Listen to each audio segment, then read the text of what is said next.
Hi, it's Charlie Bengel. Welcome to another edition of Meet a Top Producer. My special guest today is Abood. Jean, it's good to see you. Thanks for having me.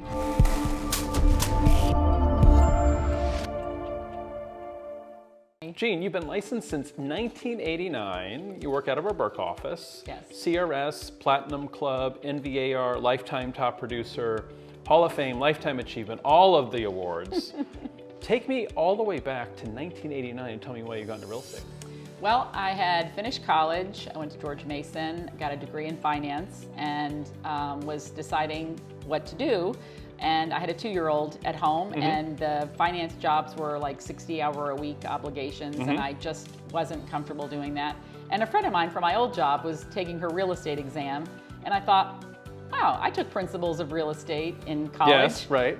I know this area really well. Maybe I'll try it. So here we are. here we are. The rest, as they say.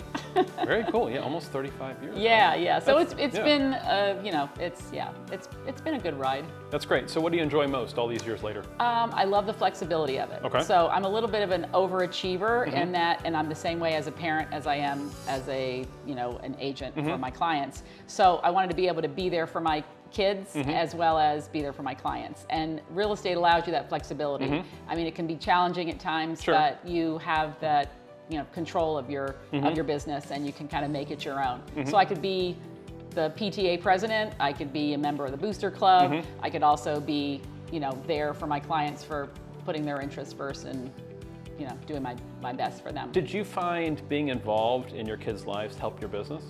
I think the way I live my life helps my business Okay. because I'm an outgoing person and I like people, and so I'm a member of 3 book clubs. Yes. Not intentionally, that's just, Okay. I was invited, and Yeah. I always volunteered just because I feel like it's the right thing to do.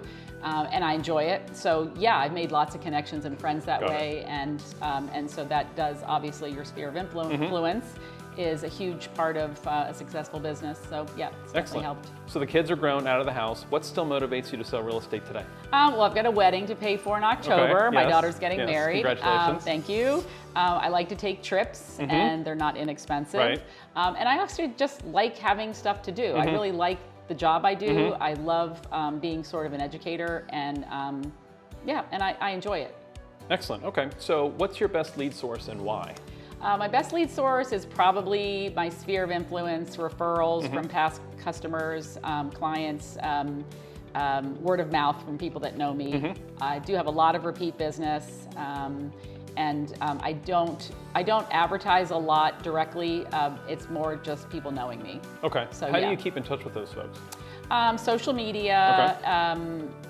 just being out in the world, being in the book clubs and all that kind of stuff, and just taking part in things like I hike with friends. I've got lots of friend groups. Good. Okay. So. All right. If you could go back to your first year in real estate, what would you do differently? I think if I knew now what I knew then, I don't really criticize myself, but at the time I just was this very young, I was 24 years old, a person sort of just making it work given my constraints at the time. The thing I would do different is I would try to make it more a business. I always kind of put my clients first, which I still like to do, but I never really took care of what I call my back office. Right. So I just sort of made it work, and I'm really good at that. And but if I could do it over again, I'd be a little bit more organized from the beginning and sort of set some systems in place. Got it. Okay. Any other tips for agents looking to improve their business, whether they're a rookie or a veteran? I think basically being true to yourself in terms of who you are and working that way, not trying to put on something that doesn't suit you. Make things your own, and just always put your client's interest first. And if you think about that, they'll be happy with the service, Right. and they'll repeat. The people that burn bridges, I'm always marvel at, because I think, wow, you got to work so much harder You do, if right. you don't have those people liking you. Yeah. If you just do a good job and you don't think about how many hours have I spent, how much money am I making on this one, in the end, you're going to be successful, Right. because people are going to feel good about the experience and refer you and use you again. Excellent. This was another edition of Meet a Top Producer, and my special guest today was Abood. Jean, it's great to see you. Thanks so much. Thank you. Appreciate it.